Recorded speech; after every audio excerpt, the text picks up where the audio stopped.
이 시간 우리에게 주시는 하나님의 말씀 누가복음 2장입니다. 누가복음 2장 8절에서 14절 말씀입니다. 말씀을 받들어 읽겠습니다. 그 지역의 목자들이 밤에 밖에서 자기 양떼를 지키더니 주의 사자가 곁에 서고 주의 영광이 그들을 두루 비추매 크게 무서워하는지라. 천사가 이르되 무서워하지 말라. 보라, 내가 온 백성에게 미칠 큰 기쁨의 좋은 소식을 너희에게 전하노라. 오늘 다윗의 동네에 너희를 위하여 구주가 나셨으니 곧 그리스도 주시니라. 너희가 가서 강보에 쌓여 구유에 뉘어 있는 아기를 보리니 이것이 너희에게 표적이니라 하더니 호련히 수많은 천군이 그 천사들과 함께 하나님을 찬송하여 이르되 지극히 높은 곳에서는 하나님께 영광이요 땅에서는 하나님이 기뻐하신 사람들 중에 평화로다 하니라. 아멘. 오늘 우리 주님이 땅 가운데 오신 기쁜 성탄절입니다. 우리 오늘 같이 또 이 성탄을 기뻐하며 같이 함께 예배하는 우리 교우들 서로 성탄 인사를 좀 나누면 좋겠습니다. 옆에 계신 분들 바라보시면서 인상 쓰지 마시고 기쁜 얼굴로 메리 크리스마스. 다시 한번 메리 크리스마스. 네. 우리 항서교회는 수준이 있으니까 최소한 3개 국어는 하죠. 프랑스어로 조유 노엘. 다시 한번 조유 노엘. 네. 이제 스페인어로 한번 하겠습니다. 펠리즈 나비다. 펠리즈 나비다. 할렐루야. 성탄의 은혜와 기쁨이 여러분 삶 가운데 늘 충만하시길 주의 이름으로 축복합니다. 여러분, 우리 교회 야구 선교단이 있는 거 아시죠? 예, 디사이플스 야구 선교단이 있습니다. 그래서 그 야구 선교단에서 또 전도가 되어서 우리 교회에 또 집사가 되고 또 일꾼이 되신 분들도 있는데, 우리 교회 야구 선교단을 만들 정도로 저는 야구를 굉장히 좋아합니다. 제가 야구를 좋아하는 이유는 이 야구라는 스포츠는 선교사님들을 통해서 이 땅에 전래된 스포츠고요. 그리고 또 하나는 이 야구 경기 가운데 우리 사람의 인생이 담겨 있기 때문에 저는 야구를 굉장히 좋아합니다. 아마 이 자리에도 야구를 좋아하시는 분들이 계실 텐데, 여러분, 야구 경기를 보면 이 야구 선수들이 몇 명이 나와서 그라운드에서 뛰죠? 9명이죠.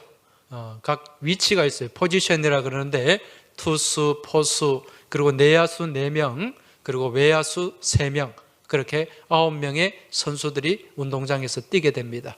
자, 그럼 이 9명의 선수들 중에 어느 포지션, 어느 위치에 있는 선수가 제일 중요한 역할을 할까요? 예, 다 중요한 역할을 합니다만은 그 중에 제일 중요한 역할은 투수와 포수입니다. 그래서 야구를 다르게는 무슨 노름이라고 합니까? 투수 노름이다, 그렇게 얘기를 하죠. 그만큼 투수의 역할이 중요하다는 것입니다. 포수도 중요해요. 아무리 투수가 잘 던져도 포수가 좀 어리버리하면은 투수 그 역량을 제대로 발휘할 수가 없습니다. 여러분, 이 공을 던지는 투수와 포수를 영어로 뭐라고 얘기하죠? 영어로 피처, 캐처 그러는데 합쳐서 배터리라 그러죠. 배터리라 그래요. 왜 투수와 포수를 배터리라고 할까? 여기에는 여러 가지 또 설이 있는데, 이 야구 경기가 미국에서 시작이 됐잖아요. 미국에서 1800년대에 이 야구 경기가 시작이 됐습니다. 그래서 본격적으로 이제 사람들한테 막 알려지고 공식적인 경기가 1885년쯤에 이제 시작이 됐는데, 그때는 이 야구 결과, 야구 소식을 궁금해하는 사람들이 많이 있는데 TV나 라디오 이런 매체가 없으니까 그 소식을 어떻게 전했냐면은 전보를 통해서 전했어요. 무슨 이 전보로? 그러면은 여러분, 이 전보는 어떻게 갑니까? 이게 음극과 양극을 이용해서 그 무선 기호로 그렇게 송신이 되고 수신이 되지 않습니까? 이 배터리의 전극을 이용해 가지고 그렇게 신호를 보낸단 말입니다. 그래서 이 투수와 포수도 그래요. 그냥 뭐 공 던지고 받는 게 아니고 항상 투수와 포수는 무엇을 주고받습니까? 신호를 주고받아요. 그걸 사인이라 그럽니다. 그 사인을 주고받아요. 그래서 이 투수와 포수가 이 사인을 주고받는 이걸 두고 이제 음극과 양극을 이용해서 무선을 송신을 보내듯이 그렇게 이제 거기에 착안해 가지고 투수와 포수를 배터리다 그렇게 부르게 되었다는 것입니다. 여러분, 야구 경기를 좋아하시는 분들 아마 또 많이 보셨을 텐데 야구 경기를 보면 항상 무엇이 많이 오갑니까? 사인이 많이 오가죠. 사인이. 예.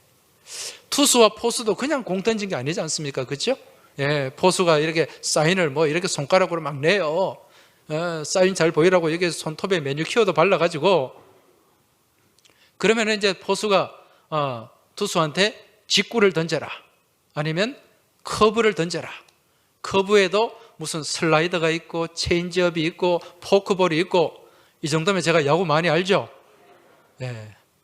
그리고 바깥으로 던질 것인지 안쪽으로 던질 것인지 높이 던질 것인지 낮게 이게 다 사인으로 오간다는 거예요. 그러면서 이제 타자를 잡기 위해서 그렇게 서로 사인을 교환하는데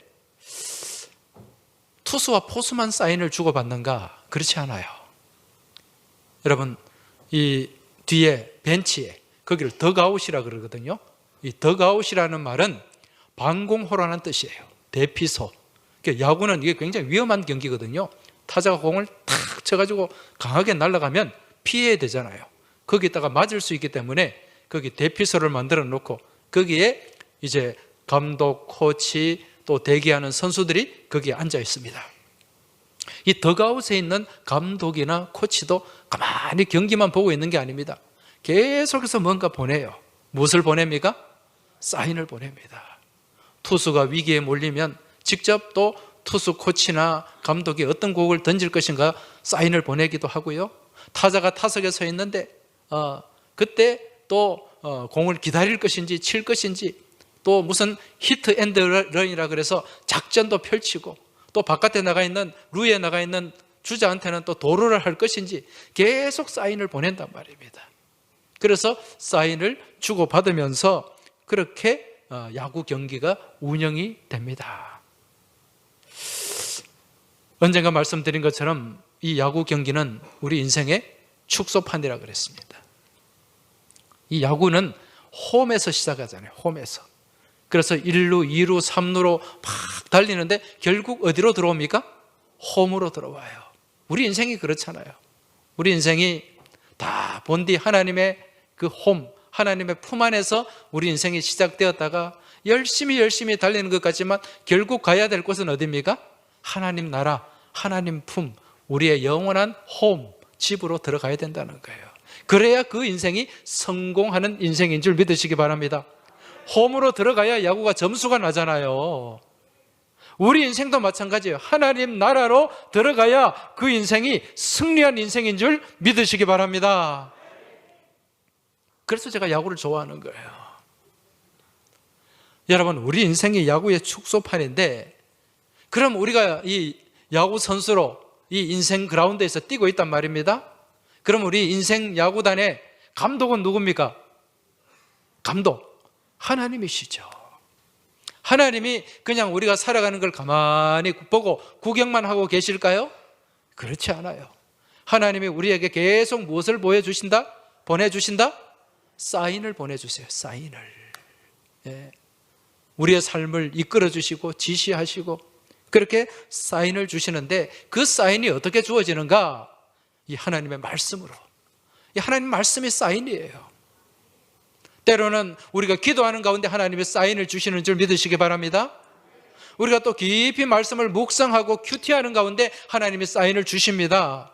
그리고 때로는 우리가 꿈을 꿀 때도 하나님의 사인을 주실 때가 있어요. 환상 가운데도 사인을 주십니다. 여러분, 성경을 읽다 보면 표적이라는 단어가 자주 등장하죠. 이 표적이라는 말, 성경에 한 60여 회 등장합니다. 여러분, 이 표적이라는 말의 뜻이 뭘까요? 이 표적은 헬라말로 세메이온이라는 단어인데, 이 세메이온이라는 단어는 신호라는 뜻입니다. 신호, 기호, 표시, 그런 의미가 여기에 담겨 있어요. 이 세메이온이라는 단어를 영어로는 이 표적을 어떻게 번역하는가? 사인으로 번역을 합니다. 영어에는 사인으로 번역이 되어 있어요. 여러분, 신구약 성경 이 66권이요, 다 하나님의 사인으로 가득 채워져 있습니다. 이 하나님의 말씀은요, 우리 인생의 이정표입니다. 이 말씀을 잘 보고 가야 돼요. 여러분, 이정표라는 거 아시죠? 이정표가 뭡니까? 도로 표지판. 여러분, 이 도로 표지판을, 이 이정표를 미국 사람들은 뭐라고 얘기합니까? 미국에 안 가봐서 모르겠어요? 미국 영어로는 로드 사인이라고 그럽니다. 로드 사인. 그래서 미국 사람들은 그냥 사인이라 그래요. 사인 잘 보고 가야 된다, 그렇게 얘기를 한단 말입니다. 우리 하나님의 말씀이 우리 인생 여정의 로드 사인이에요. 이정표예요. 그래서 우리가 이 말씀을 잘 보고, 여러분, 이정표를 잘 보고 가야 목적지를 향해 갈 수 있잖아요. 그 이정표를 무시해버리고 내 가고 싶은 데로 가면 절대로 목적지로 못 갑니다. 하나님께서 우리 이 말씀을 통해서 이 인생 여정 가운데 우리 말씀으로 이정표가 되어주시고, 우리가 그 사인을 잘 보면서 그렇게 한 걸음 한 걸음 나아갈 때 우리가 가장 인생 가운데서 복된 길을 걸어가게 되고, 아름다운 길을 걸어가게 되고, 성공적인 길을 걸어가게 되는 줄 믿으시기 바랍니다. 여러분, 성경 안에 많은 사인이 담겨 있잖아요. 그런데 결국 이 사인은 어디에 대부분이 맞춰져 있는가? 예수님께 맞춰져 있어요. 여러분, 예수님이 우리의 어떤 분입니까? 길이 되시기 때문에. 예수님 우리의 길이요 진리요 생명이잖아요. 그 길 대신 예수님께 이 성경의 대부분의 사인이 맞춰져 있고, 그리고 인류의 구원에 이 사인이 맞춰져 있습니다. 그래서 성경에 보면 많은 이 표적이 있어요. 사인이 있다는 거예요. 창세기 말씀에 보면은요, 창세기 3장 15절에 보면 그 아담과 이 하와 선악과 범죄를 유발시킨 그 원인 제공자가 누굽니까? 뱀이죠. 이 뱀이 여자의 후손이, 장차 여자의 후손이 이 뱀의 머리를 완전히 깨뜨릴 것이다, 그 말씀이 나오잖아요. 그리고 이 뱀은 여자 후손의 발목을 물 것이다. 그렇지만은 죽지는 않아요. 이게 무슨 사인인가? 여러분, 여자의 후손은 누구를 상징합니까? 이 땅에 오신 예수님이죠. 예수님이 뱀의 머리, 사단의 중심, 사단의 핵심을 깨뜨린다는 거예요. 깨뜨려요. 이 사단이, 뱀이 발꿈치를 물어요. 십자가에서 물리지만 죽어요, 안 죽어요? 죽지 않는다는 거예요. 이 사건을 성경 말씀의 창세기부터 그렇게 사인으로 우리에게 보여주시는 거죠. 창세기 6장에 보면 노아의 홍수가 나옵니다. 노아의 방주 이야기가 나와요. 여기에도 다 사인이 담겨 있어요. 여러분, 노아의 홍수는 무엇을 상징하는 겁니까? 마지막 때 하나님의 심판을 얘기하는 거예요. 그리고 그 노아의 방주는 무엇에 대한 사인입니까? 오늘날 몸된 교회를 향한 사인인 줄 믿으시기 바랍니다. 마지막 때 하나님의 심판이 있는데 어디에 타야 돼요? 방주 안에 타야죠. 오늘 이 시대의 구원의 방주가 무엇입니까? 바로 여러분, 이곳에 함께 하시는 몸된 교회인 줄 믿으시기 바랍니다. 이게 다 사인이에요. 출애굽기 말씀 보세요. 출애굽기 여정, 애굽에서 430년 동안 노예 생활을 하다가 이들이 광야에 나와서 40년 동안 그렇게 광야에서 방황하다가 마지막에 결국 가나안 땅에 들어가게 됩니다. 이게 무엇에 대한 사인입니까? 죄의 종로로 타다가 그렇게 주님의 은혜로 구속받은 우리가 이 광야와 같은 인생 여정을 지나서 마지막에 어디로 들어가게 된다? 천국, 약속의 땅, 가나안 땅으로 들어가는 그 사인이 거기에 담겨 있다는 거죠. 여러분, 구약에 많은 선지서 말씀들이 있잖아요. 거기에 대한 말씀을 보면 누구에 대한 사인이에요? 오실 예수님에 대한 사인. 그 사인이 가득 말씀 가운데 채워져 있는 것을 보게 됩니다. 이러한 사인이 오늘 우리가 읽은 본문 말씀에도 등장하고 있습니다. 오늘 말씀 12절 한번 보시기 바랍니다. 12절 보시면 다 같이 한번 읽어보겠습니다.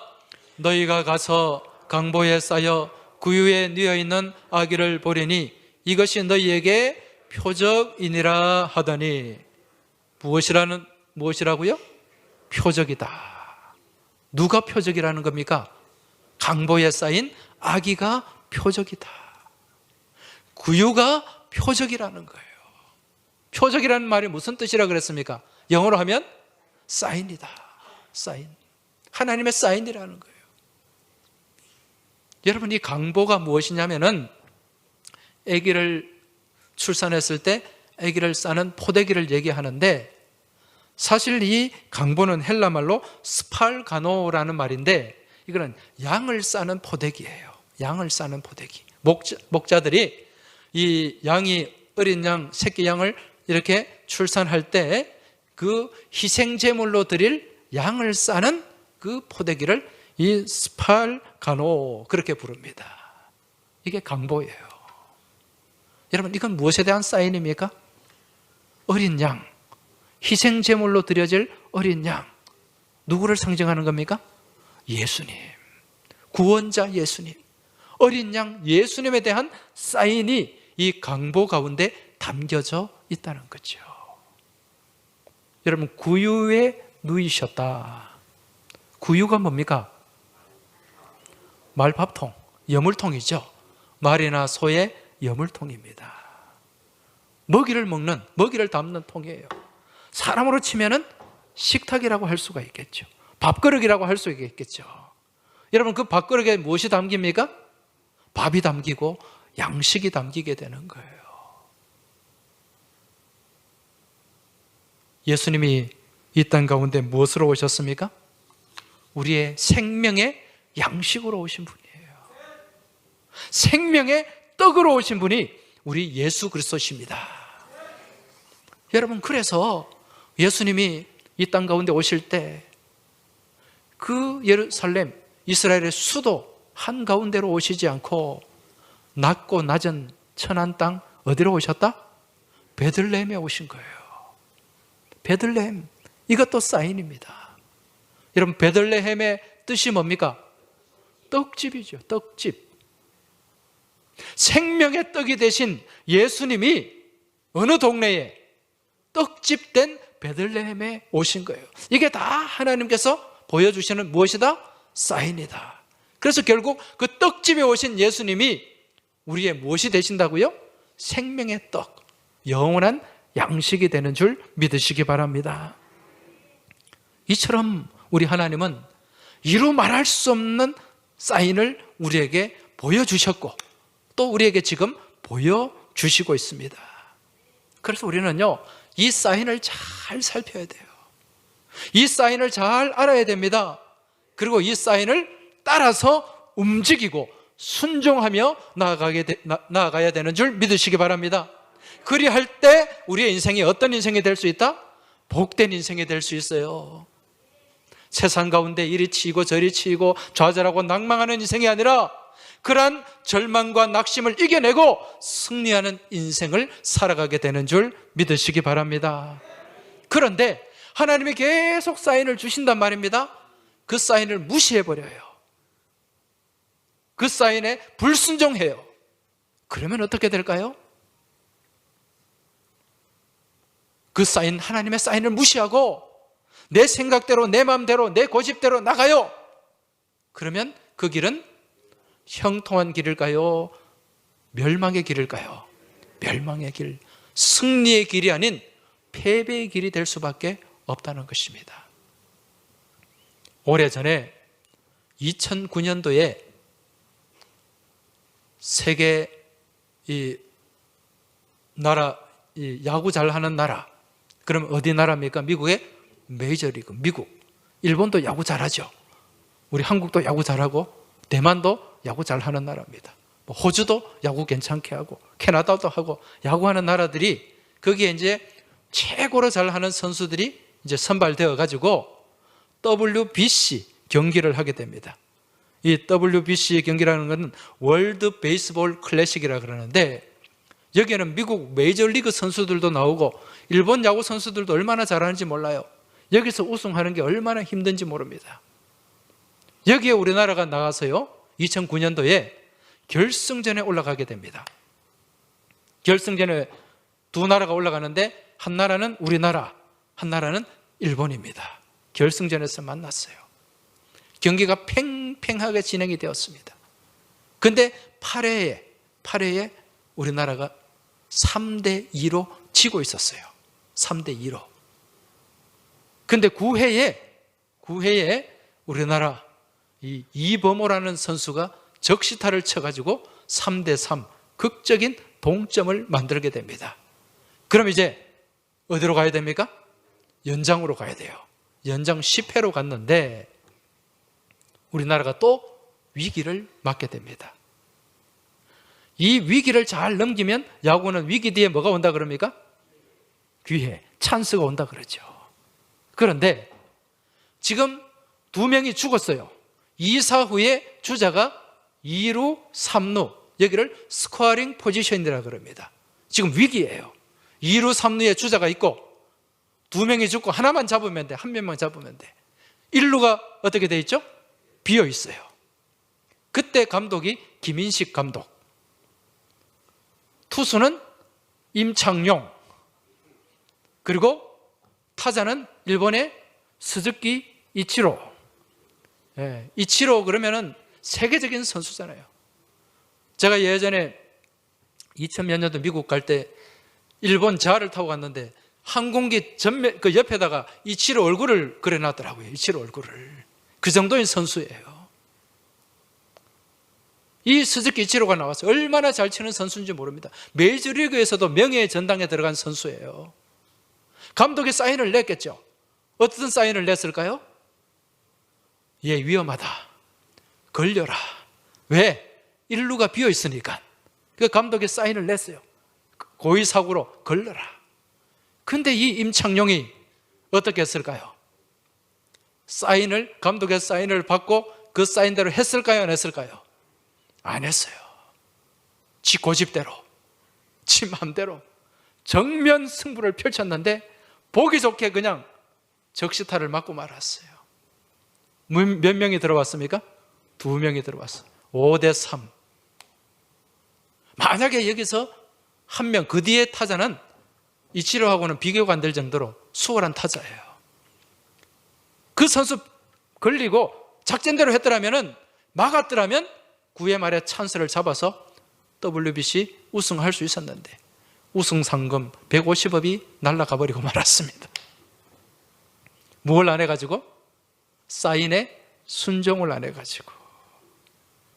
이게 사인을 무시한 결과입니다.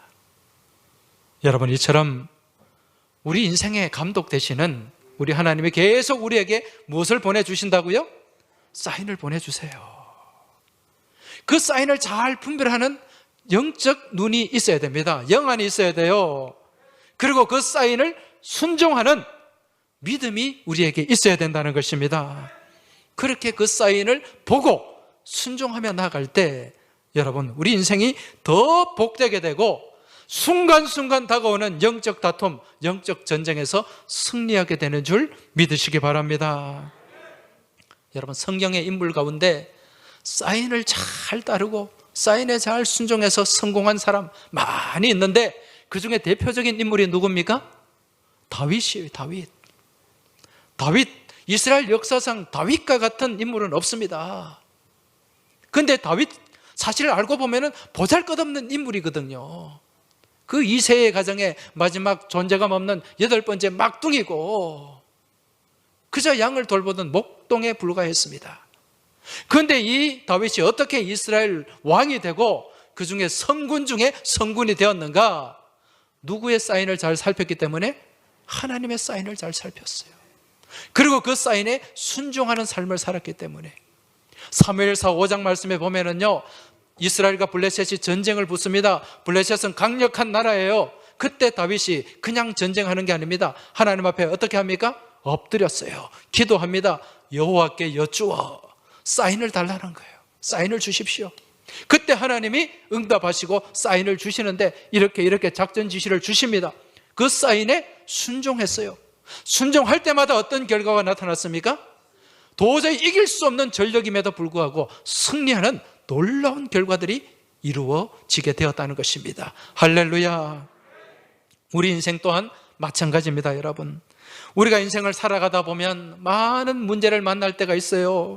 순간순간 내가 감당할 수 없는 시험을 만날 때도 있고, 나를 무너뜨리고 넘어뜨리려고 하는 악한 대적들을 만날 때도 있습니다. 여러분, 이러한 때에 우리는 어떻게 해야 될까요? 하나님의 사인을 봐야 됩니다. 하나님은 자녀된 우리가 승리하기를 원할까요? 패배하기를 원하실까요? 승리하기를 원하시죠. 그럼 하나님은 계속해서 우리에게 작전 지시를 하십니다. 무엇으로? 사인으로, 표적으로.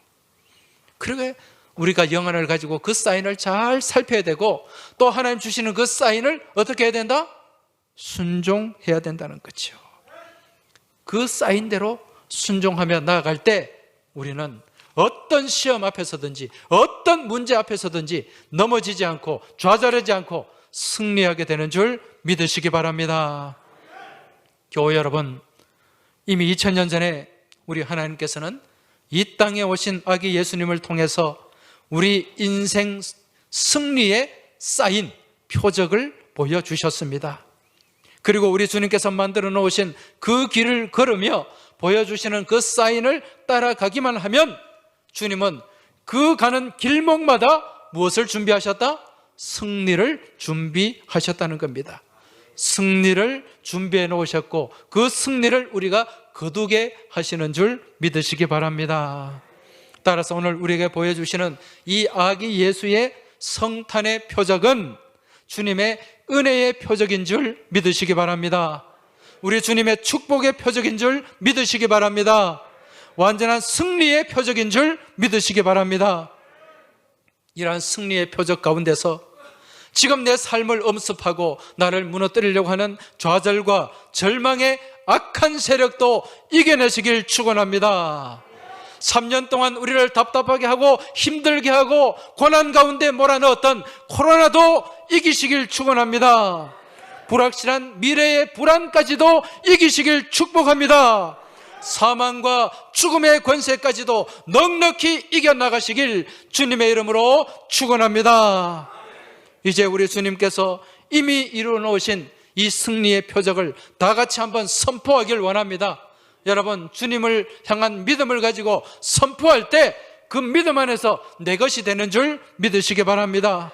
이란 주의 이름으로 선포할 때 능력이 있고 권세가 있는 줄 믿으시기 바랍니다. 다 같이 한번 믿음으로 따라 선포하시기 바랍니다. 우리 예수님이 모두 이겼습니다. 그냥 하지 마시고요, 믿음으로 주먹 꽉 잡고 하나님하고 싸우지 말고 이 악한 세력들과 대적하며 싸우시기 바랍니다. 우리 예수님이 모두 이겼습니다. 우리 예수님이 죄와 사망의 권세를 이겼습니다. 우리 예수님이 코로나의 악한 세력도 이겼습니다. 나도 당신도 예수님 안에서 모두 이겼습니다. 할렐루야. 이러한 승리의 기쁨과 감격이 성탄을 맞이하는 우리 모든 믿음의 교우들 삶 가운데 충만하시길 주의 이름으로 축원합니다. 하나님 아버지, 감사합니다. 오늘 기쁘고 복된 성탄절, 성탄주의를 맞이하여 저희가 예수 이름으로 승리를 선포하게 하시니 감사드립니다. 아버지 하나님, 순간순간 저희들에게 보여주시는 우리 하나님의 사인을 바라볼 수 있는 영안을 저희들에게 허락하여 주시옵소서. 믿음의 지혜를 허락하여 주옵소서. 더불어 그 사인에 순종하고 순복하고 나아가는 넉넉한 믿음을 부어 주시옵소서. 그리하여 주님이 이끄시는 그 사인대로 나아감을 통하여 날마다 승리하는 삶을 살아가며 다가오는 새해 2023년도 넉넉히 승리하는 복된 한 해가 되게 하여 주시옵소서. 우리 주님 예수 그리스도 이름으로 기도하옵나이다. 아멘.